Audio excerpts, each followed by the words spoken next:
Welcome back to ACG's Thought Leaders and Game Changers podcast, now on our third season, where we feature trailblazers reshaping industries, influencing policy, and driving meaningful change around the world.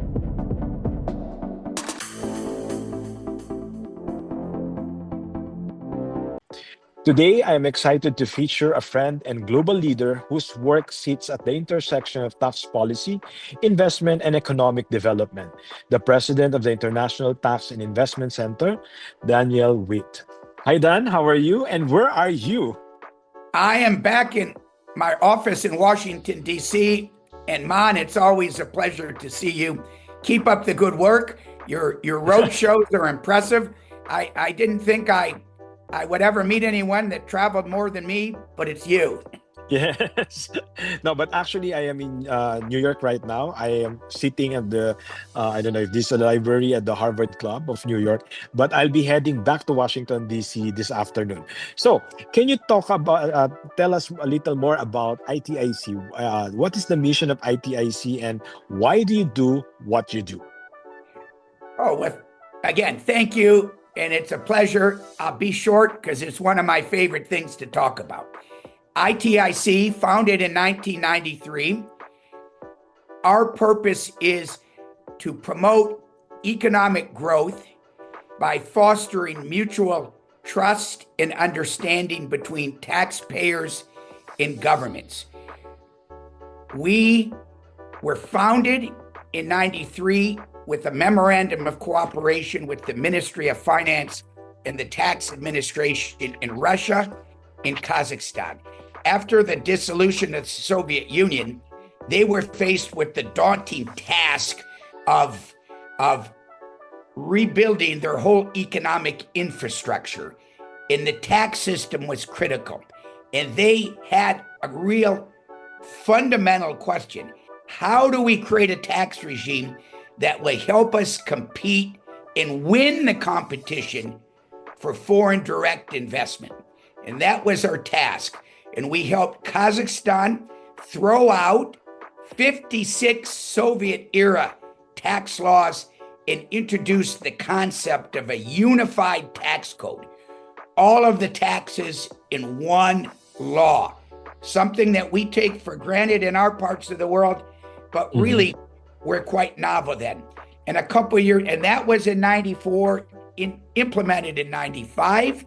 And a couple of years later, Russia went even further, put in place a 13% flat tax, simplified system, and it's both of them have been enormously successful in driving economic growth, bringing taxpayers into the formal sector, and of course, driving compliance and revenue growth.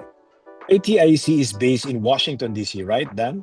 We're based in Washington, D.C. But you cover Asia Pacific. We have worked in 87 countries around the world. We have a network of experts, scholars, former government policy people from finance ministries, tax administrations, academics, retired business executives. We have a network all around the world that we deploy for technical assistance, capacity building, expert speakers at workshops, because what we try to ensure, we're not academic. Our work has academic intellectual foundations, but it's practical. There's no shortage. What was amazing in the early days of the former Soviet states, the government officials had read the economic literature, but they lacked the practical commercial understandings of the realities of a tax system. And we wanted them to understand the consequences of different reforms they were considering. At the end of the day, with any of these things you or I discuss with governments, it's the sovereign's choice. But I think our job is to try to reduce surprises. There can be a lot of unintended consequences when poor tax decisions are made. And maybe they want to do this, but they ought not be surprised. And that's our Yeah. job. And I can attest to your network of experts because how I met ITIC is through your expert, the one that you have sent to the Philippines, Wayne. And Wayne Barford, retired yes, assistant commissioner of the Australian Taxation that's Office. correct. He is our Asia, one of our Asia tax ambassadors.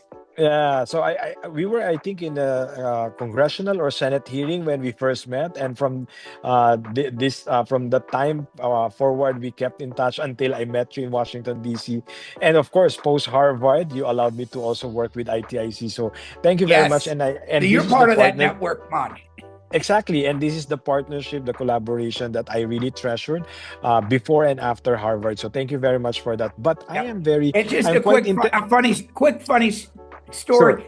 Wayne continues to remember he appeared before the Senate Finance Committee, and he was asked some very difficult questions by the member of that committee who is now your president, President Marcos. Okay, that's quite interesting. And just But one more also, historical footnote. I have a deep love for the Philippines. I first arrived in the Philippines on the 4th of February, 1986. And for wow, those of you with long memories, will remember that was the day of the Marcos Aquino election. And correct, I the fell snap in love with your election. country, and I've returned many, many times since. You have to return soon. But Yes, I would like to congratulate you as well because I saw from the photos shared by Senator Win Gatchalian that he participated in a very successful and well-attended Asia Pacific Tax Forum. So I have two questions. First, what is your main takeaway or issues discussed during the forum? And when do you think the Philippines will again host? Because the last time that we hosted the Asia Pacific Tax Forum was in October 2012. yes. And that, again, was a successful meeting. Our very first Asia Pacific Tax Forum in 2005. In those days, we just called it the Asia Tax Forum. Mhm. 2005 in Manila, came back in 12. We are committed to making this a broader forum. We had 18 countries from the region with us Mhm. in Jakarta for our 16th meeting last month. So we are going to go outside of ASEAN. We think Sri Lanka will host us next Mhm. year. We will be back in ASEAN in Mhm. 2027, and we very much hope we will be in the Philippines. Wow, looking forward to that. But what are the main Yes. takeaways? Because I was really happy to see that Senator Gatchalian was part of your panel and well attended by at least the Philippine delegation was a huge group. I think you had a delegation at 12 led by Senator Gachalin, included a strong group from the BIR, including two assistant commissioners, Mhm. included Congressman Legosion from the Ways and Means Committee of your House of Representatives, and the Senate policy staff has been a Mhm. long um, regular participant Mhm. who make great intellectual contributions that again bring in the reality. You know, we And can I'm talk happy to say, about I'm very happy also, Dan, that the Deputy Commissioner for Operations, who used to be the Deputy Commissioner for Legal, Attorney Marisa Cabreros, also attended. So it is yes, really a yes. powerhouse, and I can see how they were, how they saw the value of this forum. So share more about what Well, was and discussed. indeed, indeed. And what makes the discussions interesting is you can have the BIR types, the Department of Finance types, and we can discuss the technical solutions. Mhm. But what we introduced, we started it in 2012 in the Philippines by getting members of parliaments because we wanted to introduce the political realities. Mhm. With so many of these vexing tax and investment questions, we know the technical answers, but then technical meets political will. It meets the Mhm. political realities. So having our opening session that I had the pleasure of moderating with Senator Gachalin discussed you know, the challenges we're facing in today's tax, trade, economic policies, and how can we navigate through these waters for which we don't have charts because they're unprecedented.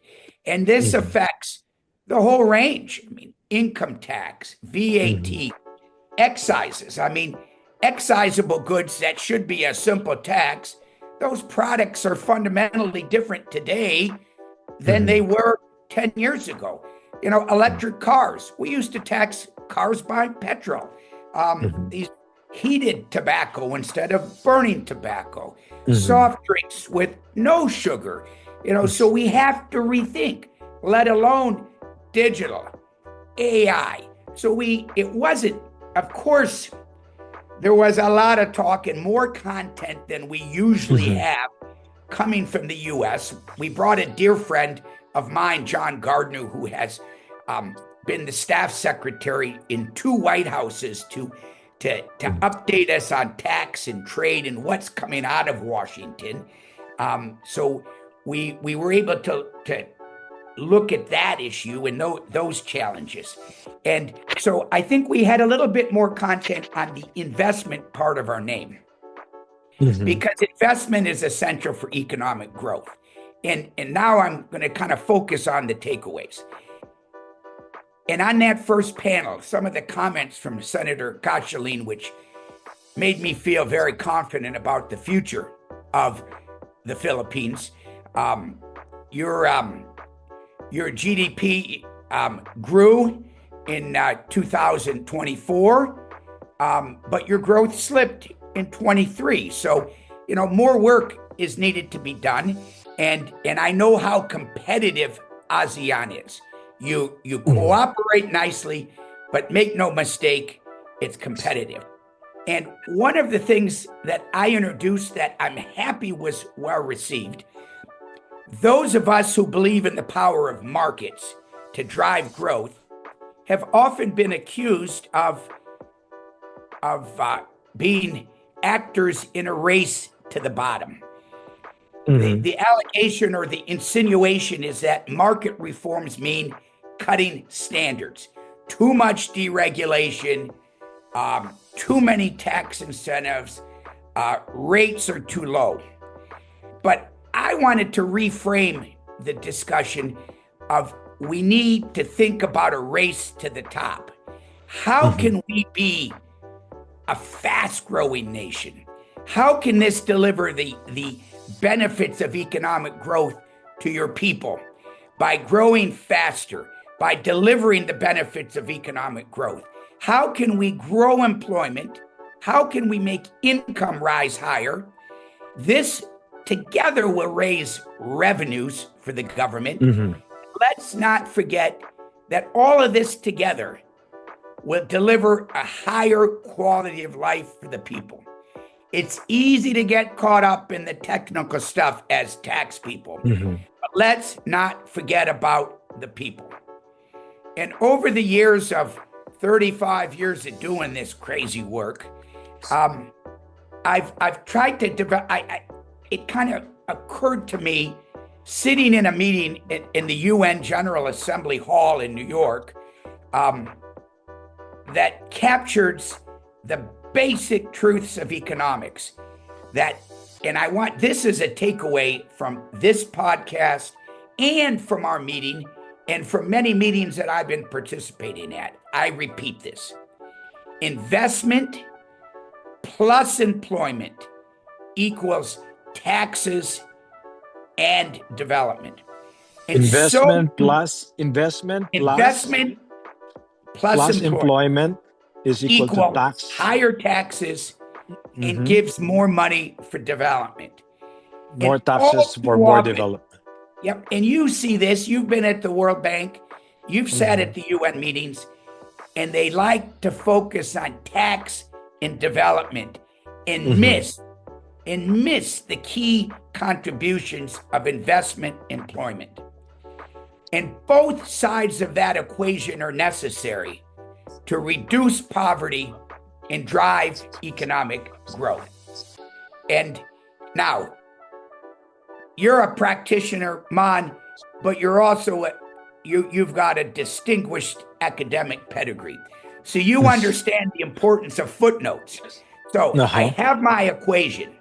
Investment plus employment Employment equals plus tax plus development. equals equals revenue and then development. Development. It's got to be in that sequence. You don't have money to spend if you don't have more investment and more employment. Mm-hmm. And you can't invest in human capital. You can't invest in infrastructure if you don't have the revenue. Well, how do you get the revenue? More employment, more investment. Now, the two footnotes, one you have studied extensively with your book that you wrote at Harvard. So one of my footnotes is negative and one is positive. Let's Okay, let's start go with first the to the negative. negative. What's the negative? The I think I know negative that is already. corruption. Okay. Corruption damages an economy. It makes investors wary of committing money necessary for investment. It erodes public trust. It reduces growth. And these are big dollars. I mean, the World Economic Forum estimated that last year, 3.6 trillion with a T, were lost to corruption. And think about the missed opportunities. And at a country level, how does this damage your reputation? Investors are afraid to go into a country where there is rampant corruption. And even as a government cleans up, we look at, the sad story of the South African Revenue Service, SARS, being the model for the world in the 90s and early 2000s to being captured. They call it state capture. And now with the new commissioner over the last 4 years, they've been making dramatic and very successful reforms. But these effects of corruption can be long lasting. Now, how does taxpayer roll? Tax policy can feed corruption. When you have tax rates that are too high or too uneven or have loopholes, it's going to create corruption on both sides, the taxpayer side and the tax administration side. And we all know how that works as tax planners, and which can often cross the line. Tax planning is good. Tax avoidance is legal within the law. Tax evasion is criminal. And it can often lead to that. So we have to make sure the policy isn't creating such opportunities.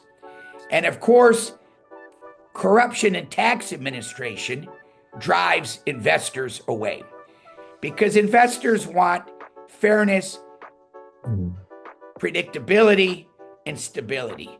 They do not want endless audits. Endless audits that go on for years and years, I honestly think are driven by corruption and an appetite for bribes rather than to ensure legitimate levels, the right amount of taxes paid. And sadly, we see this in some countries in ASEAN. You hit it right at the core, Dan. But before you proceed, since you mentioned about tax administration and we're talking about tax policy, I really wanted to join you at the forum, but I was at my program at Duke. And this is one of the issues we've discussed, and I want you to share your thoughts on this. How do we address the gap between tax policy and tax administration? We have so many laws, there's so many ideal policies, but as you've said, corruption in administration or inefficiency would not also result to more revenues. Well, I have three takeaways. Tax systems can play an essential role in fighting corruption. Systems that are more transparent are less susceptible to corruption. The light of day is shined on the system. Sunshine and light forces you to behave differently than if you're working in a dark, complex environment. Documents in a simple system are recorded easily. They're available for inspection, and there are clear records and payments. And computers, a computer to a computer is not going to ask for a bribe. So that gets into my positive footnote, which are the gains Okay. to the economy from a tax system that is simple and a tax administration that is easier to comply. Technology,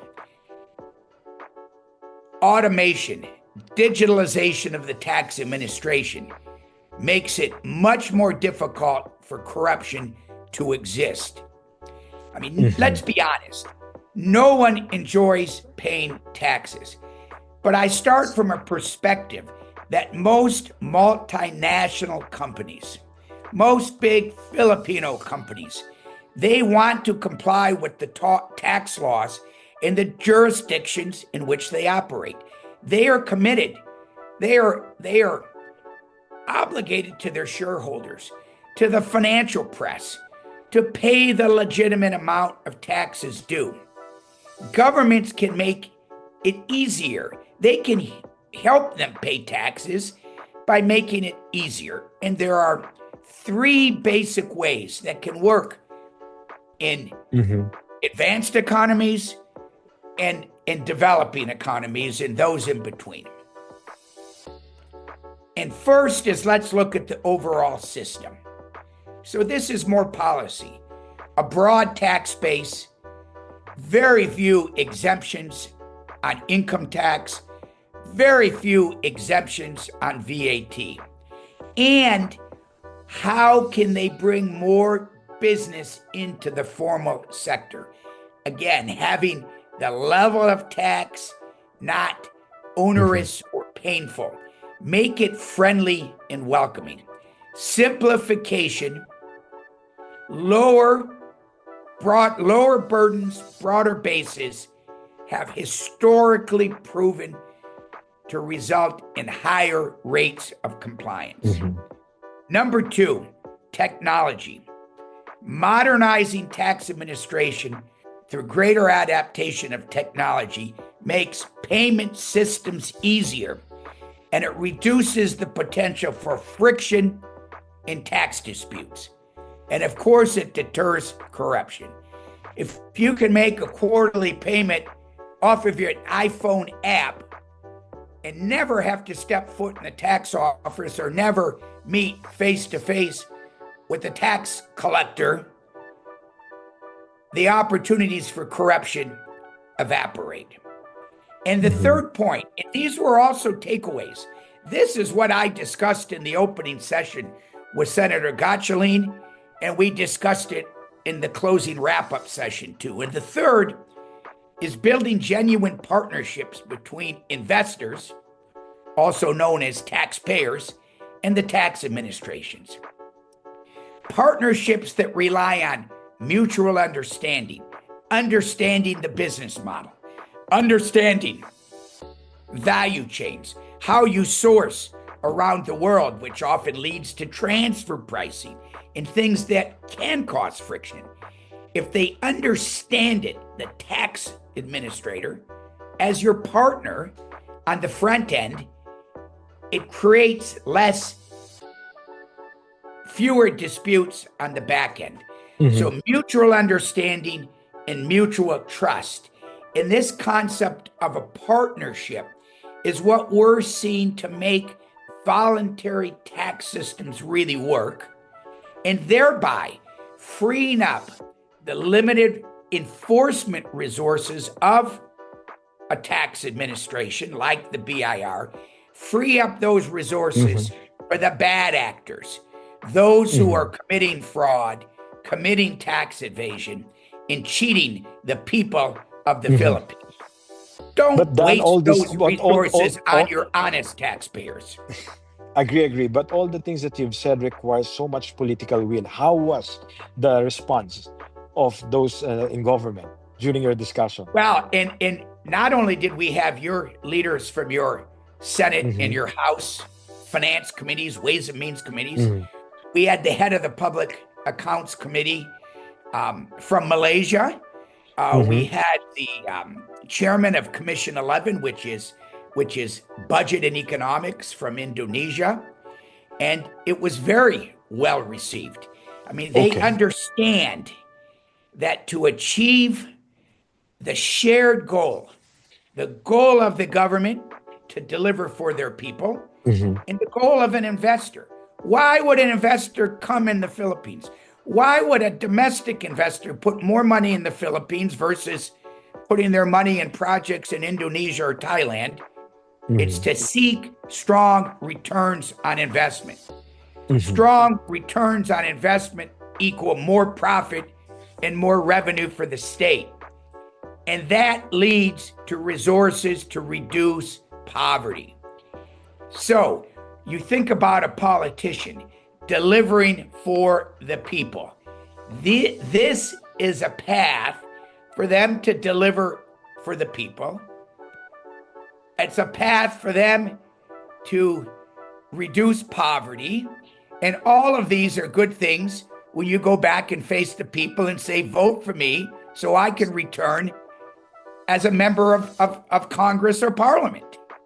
So Mhm. you've got the aligned incentives of an investor, greater return, greater profit. For the BIR, the finance department, the Ministry of Finance, Mhm.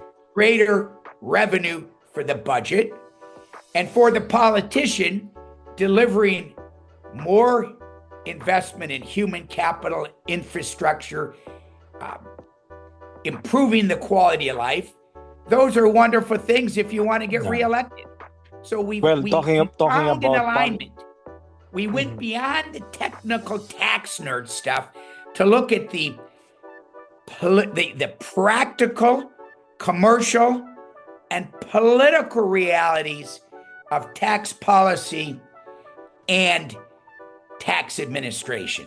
So again, just to summarize, simplification, technology, and partnership. This attracts investment and raises revenues. So talking about politics, Dan, since we've mentioned that the policy is very much influenced by politics because these are practically accomplished by our politicians or lawmakers. How did you discuss or how would you now advise, particularly the developing countries, to deal with the U.S. reciprocal tariff? Because tariff is also a form of taxation, and whether we like it or not, this is something that we need to manage, and some recalibration on our local taxation and other foreign policies. So how would you advise now developing countries, especially Philippines, Thailand, and Indonesia, Malaysia? Well, I was very happy to see um,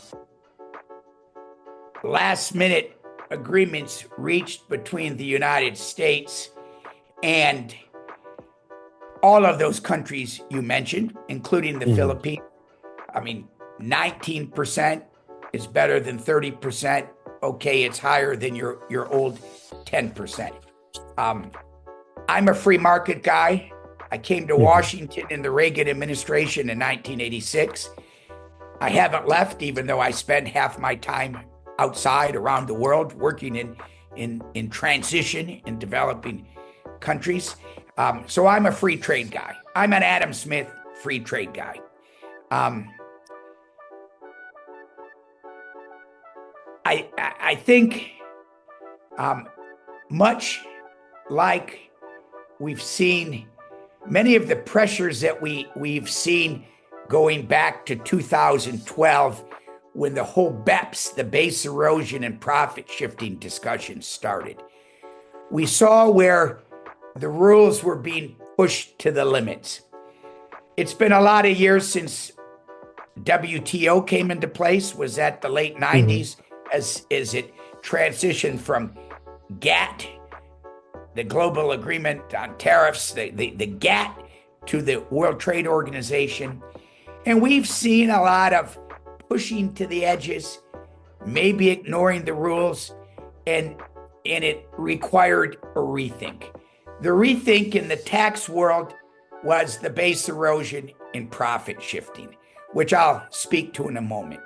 So the element that we're seeing, open trade, is a critical element. As we've seen around the world, market-oriented policies drive growth.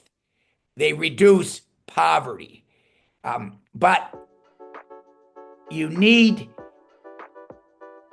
open investment and open trade policies to fuel these market policies and to drive growth.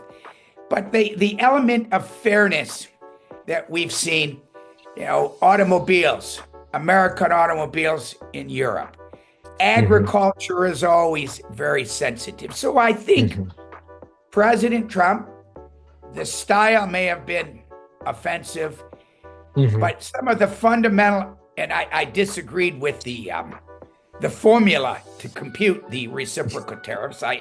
No, there's I'm no still formula. It's searching. common sense. Trump said it's common It sense. deviates from common sense. But the point on fairness, and I'm always nervous with fairness because what's fair to you is not May not be fair. fair to the other. Yeah. And I think about years ago with my children who are now 25, debating how much I should pay them for an allowance for their chore. They were like, well, it's not fair, Dad.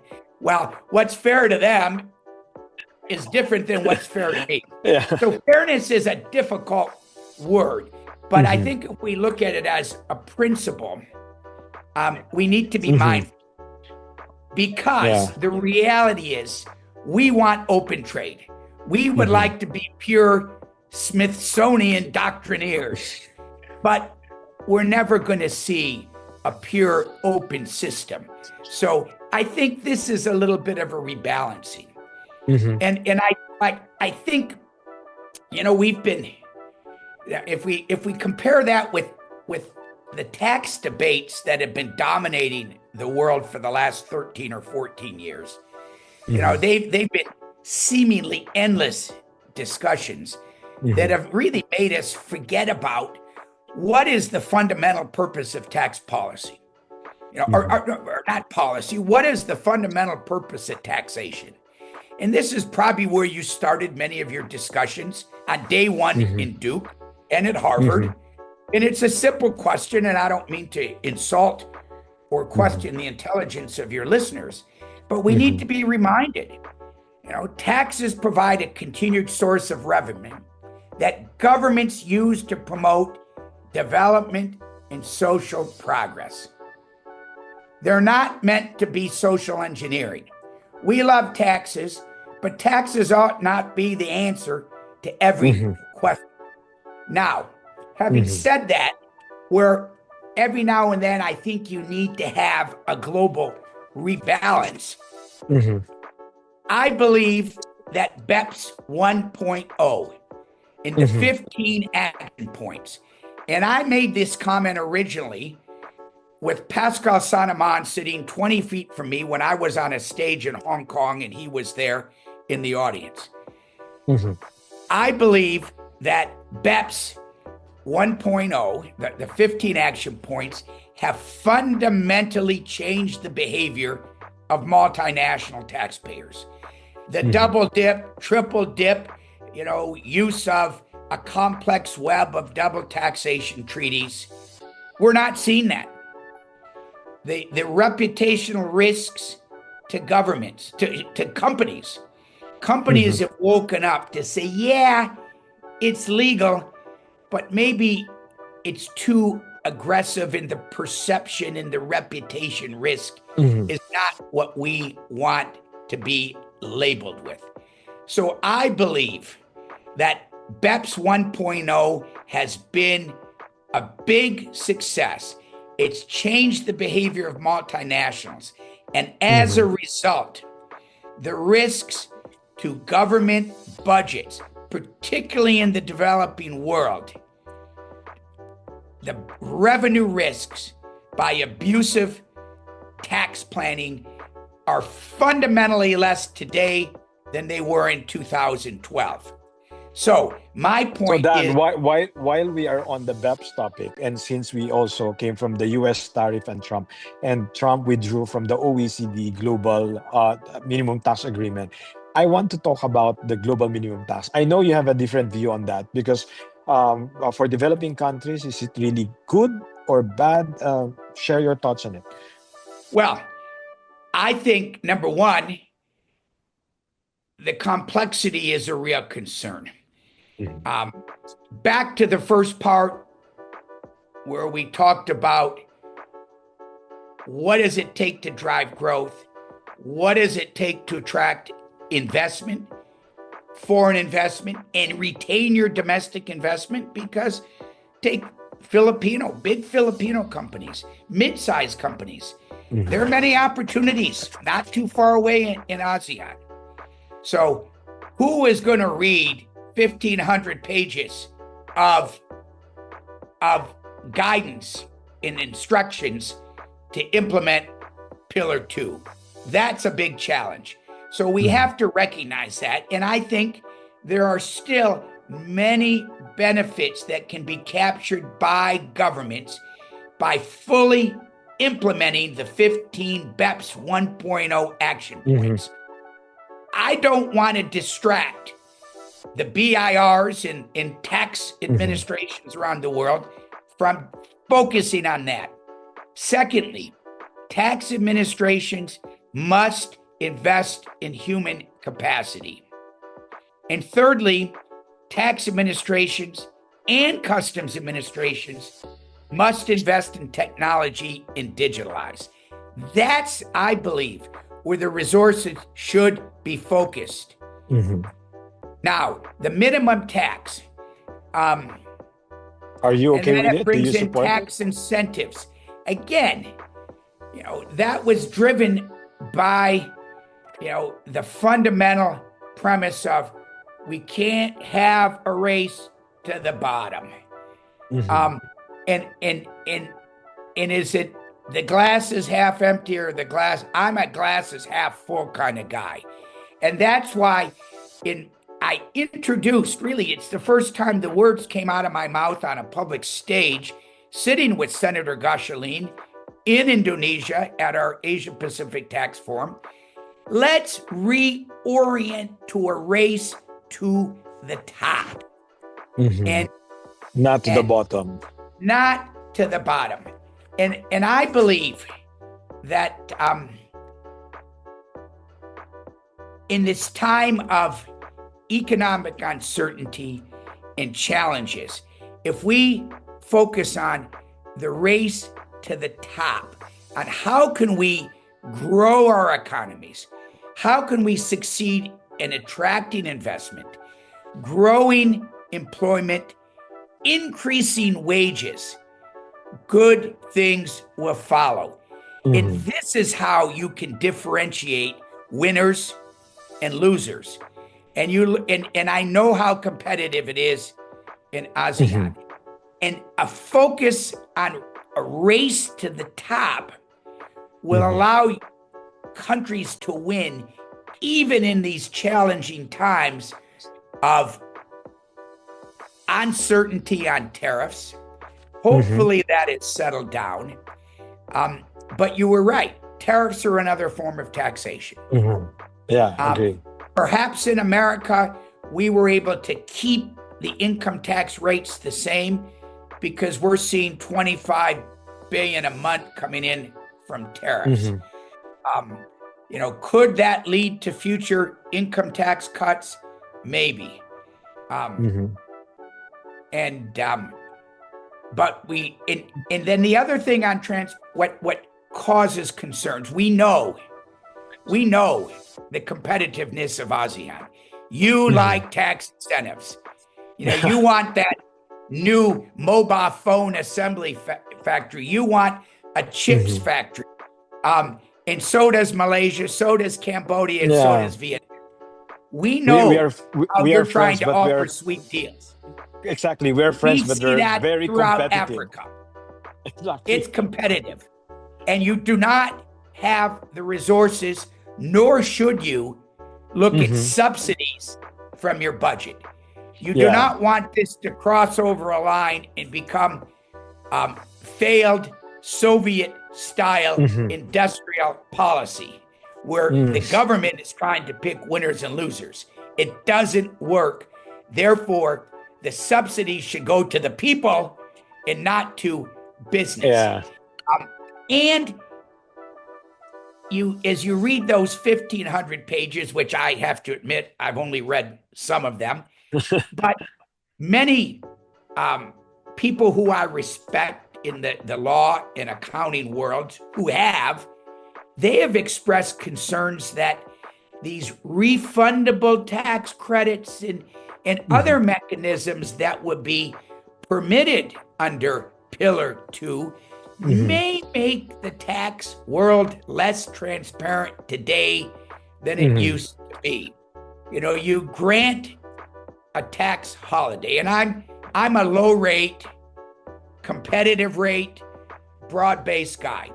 ITIC in our 32-year history has never advocated for tax holidays. They exist, particularly in your part of the world, but at least they're a little bit more transparent. Hmm. Or the most transparent is, what is your statutory rate? Hmm. And how close can a statutory and an effective rate be? Hmm. The difference between the statutory rate and an effective rate, that can often be where transparency disappears. Exactly. So keep it simple, make payments easy Hmm. and not scary. Don't encourage taxpayers to hide. You Hmm. want them in the formal system.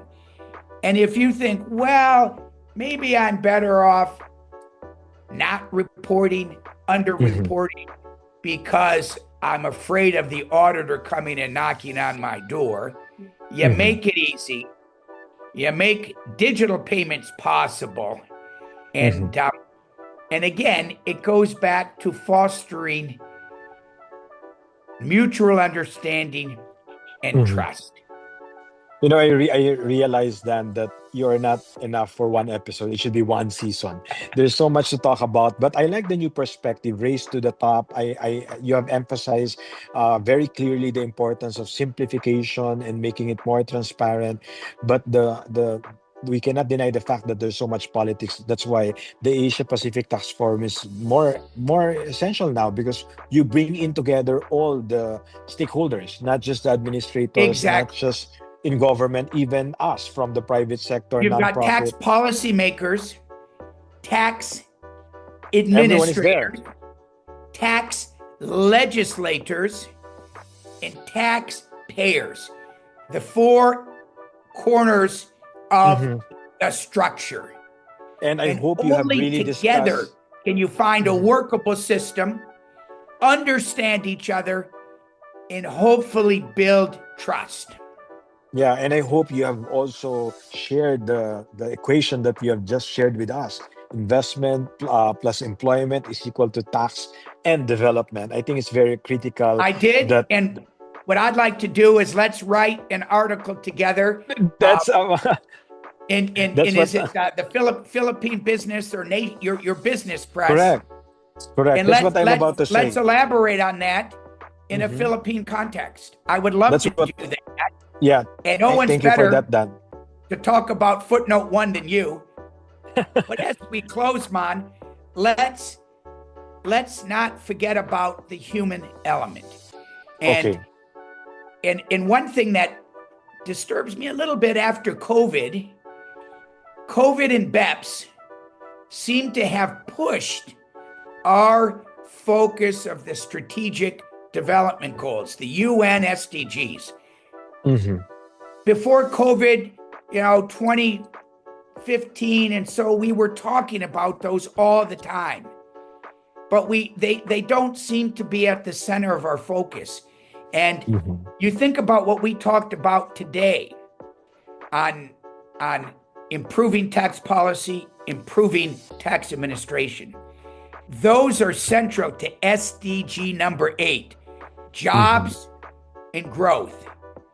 But our fundamental, I hope our work together And I know I tried to circle us back in the few panels that I moderated at the APTF meeting was SDG number 1, to end Mhm. poverty.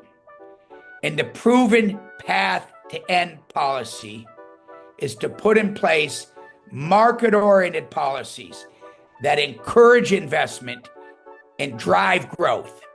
Mhm. Agree. And it's making a better life for the people around the world, I'm looking reducing forward. poverty. Yeah, I'm looking forward for another op-ed with you. And just to update you, the finance secretary already endorsed our recommendations in our article. It's not. We're now awaiting for the official response of the commissioner. I think this is Excellent. exactly the impact that we want. That they Well, don't the just Philippines should shrug be it off or ignore it. congratulated. You have an excellent network of double tax treaties. Use them, make them accessible. Don't require meetings, a pile of documents. Look at Thailand, look at Australia, look at Mhm. Singapore, look at Indonesia. Let your taxpayers go online. Let Mhm. them easily access the benefits of the treaties that you've worked hard to negotiate.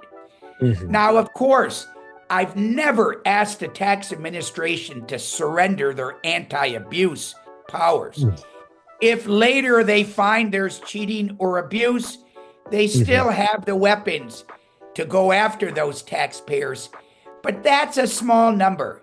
Make it easy for your honest taxpayers who want to invest and create new jobs and drive growth and prosperity for your people. Yeah, I know, Dan, you're not fond of tax holidays, but I think talking about people, it's time for us to really reward, or not necessarily give tax incentive, but reward the honest taxpayers rather than just treating them as like all criminals or all tax Yep. evaders, And look, because that's not the case. tax holidays and other incentives are a reality, but we need to really focus on what are we getting from them? How Mhm. are they delivering sustainable development benefits to our people and to our budget? Is this going to get us an investment we wouldn't otherwise get? I get annoyed when I see countries and it's, oh, we're going to renew your tax holiday after you've been here Mhm. for 10 years. Do you Mhm. really need to do that? So again, think about what are the sustainable development benefits from anything you give away. Dan, listening to you, I think you talk about PEPs, you talk about not giving too much tax holiday, or you're not in favor of giving tax holiday at all. It's actually the essence of the OECD Pillar 2, but they make it too complicated and sophisticated that it became more difficult to implement or might And, really and lose we were transparency. honored to have Manal Cowan, the head of the OECD Center for Tax Policy Administration, with us Mhm. for a 2 hour lunch in London. And unfortunately, I I tried should to have get you joined there. you. You were Oh my there, I think, two gosh. years ago in the Yes, thank House you of very Lords. much.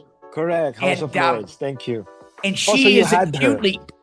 Manel is acutely aware of the That's complexity, good. and I believe committed to addressing Correct. the complexity and compliance burden facing both taxpayers Mhm. and tax administrations. Because I think this is also where ITIC can work with the Philippine government, because we are the one helping the Senate draft the adoption and implementation of the global minimum tax. And honestly, it's the BIR who's being more cautious because of the too much technicalities that they need to go through. I think they have attended several OECD discussions already, and the more they get overwhelmed. So you're right at the point in saying that it became too complicated. But as a final message, or in closing, Dan, how do you see the next like 3 to 4 years in terms of the strategic direction on how do we really, because it's easier said than done, to simplify, to have a mutual agreement, to and the equation, the model that you have presented, how do we really embrace this? How do we make sure that we don't overtax our people, but we do not tolerate abuse or tax evasion? Well, I think technology and digitalization that Wow. reduces abuse, it drives compliance. It's a more welcoming way to bring it to convert informal to the formal sector. Make it easy. It shouldn't be scary to pay taxes. I mean, I was with a deputy finance minister from Kenya. We were going to play golf, and he said, "Oh, excuse me, Dan, it's Friday morning. I have to pay, I have to make the payroll for my farm workers." And he takes out his Samsung phone and he does it. And and I said, "Well, how did you used to do it?" "Well, I used to send the farm manager and he'd pay him cash." So all of a sudden, these farm workers that were in a cash economy are now getting paid through a banking system. They're probably low enough income where they're not paying much income tax, but they are in the system. They are part of the tax roll, even though they are not, they are below a threshold. But that is remarkable. And they're in the banking system. So if we can drive, if digitalization can drive a conversion from the informal to the formal sector, can drive increased compliance, you're also increasing financial inclusivity. And what does that mean for small, medium-sized enterprise? What does that mean for gender equality? Because a lot of these small businesses are run by women. So you think about the 17 pieces on the periodic table of the SDGs. It looks like when I was in chemistry class in high school, the periodic table. You do these things right with the tax system, you're going to probably touch 6, 7 of those key development goals. And That again, we're tax guys. Let's not become Mhm. tax nerds. Let's never forget it's about people. How can we drive prosperity? How can growth make for a better life for the Filipino people? That should be our mission. As always, Dan, this is another insightful conversation. Thank you, Dan, for sharing Thank your you, Mon. Look thought-provoking forward to more work together discussion. and Yeah, and more of course, articles, more workshops, more podcasts. yes. Keep up Thank the you good very work, much, my Dan. friend. See you Yes, soon. thank you. See you soon, Thank Dan. Thank you you. very Bye much. now. I'll try to catch you in DC. Bye, Dan. Okay. As usual, it's another insightful discussion with Dan Witt. Thank you, Dan, for that thought provoking discussion and sharing your wealth of experience you've built through decades of shaping tax and investment policy. Your leadership at ITSC is proof that when ideas cross borders, they can change the way nations grow, trade, and prosper. I'm Mon Abrea. This is Thought Leaders and Game Changers. Together, let's keep reimagining the world without corruption, without climate change, and without poverty.